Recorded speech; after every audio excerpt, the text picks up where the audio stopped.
Yo, what is up, guys? It's Toyota Camry here. I know this is a whole different setting from last video, and I'm gonna get to that in a second. So last video I did, everything was fine and everything was smooth, and I'm about to show you guys. Everything's not so smooth anymore. Oh my!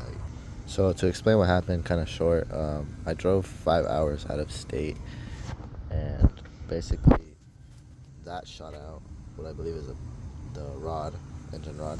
Oil wanted to shoot everywhere, and yeah, basically this has been like 34 days since it's happened. When this happened, it was in Alabama state, and why was I there? Don't ask.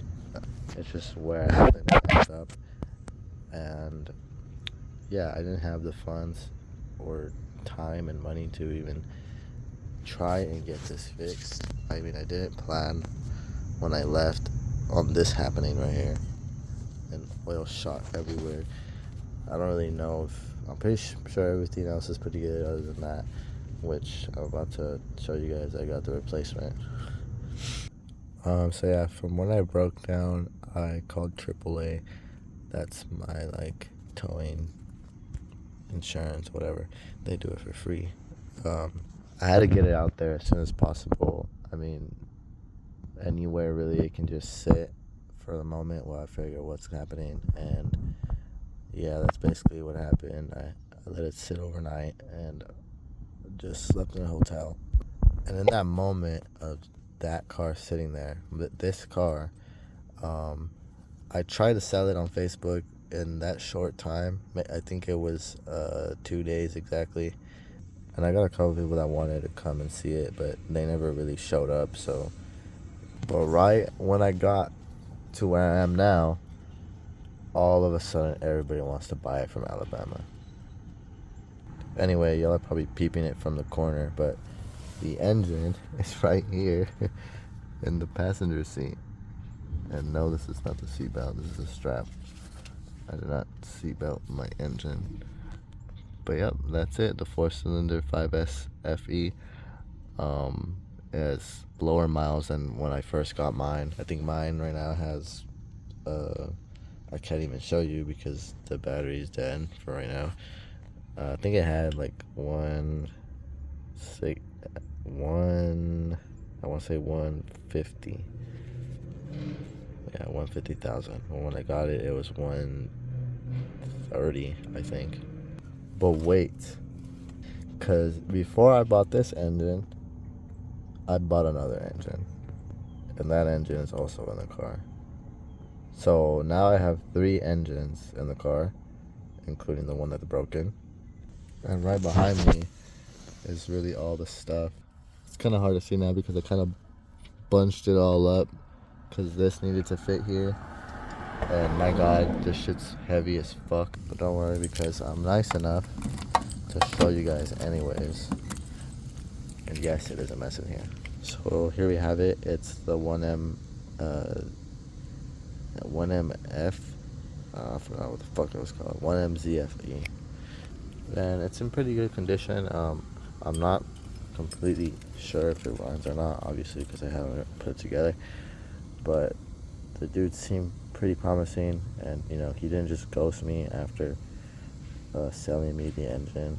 He said he had a engine cover to still give me and stuff, but obviously I'm not gonna keep it anymore. It's kind of too much to do this swap since mine is not the V6 model.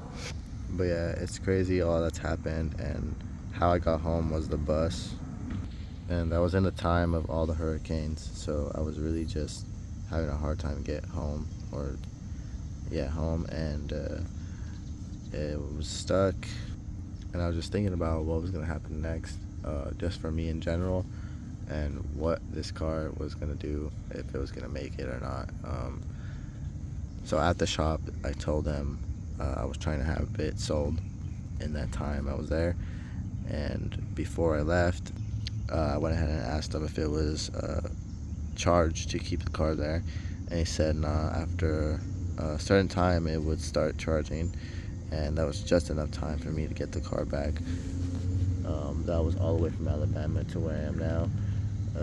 I'm not gonna reveal that yet, maybe later, but some of you may know already. And now to how this happened.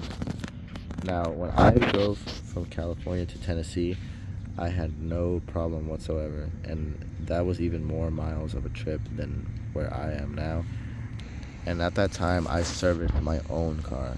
I did the oil change, I flushed the coolant, I changed the spark plugs, the ignition coils, I changed the brakes, all of that stuff.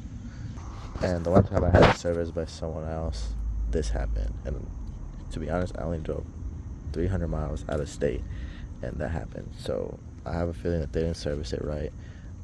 What I believe I looked up, it was mostly the cause of low oil, meaning I thought I had enough oil because I just got the oil change, but apparently it was already like to the bottom.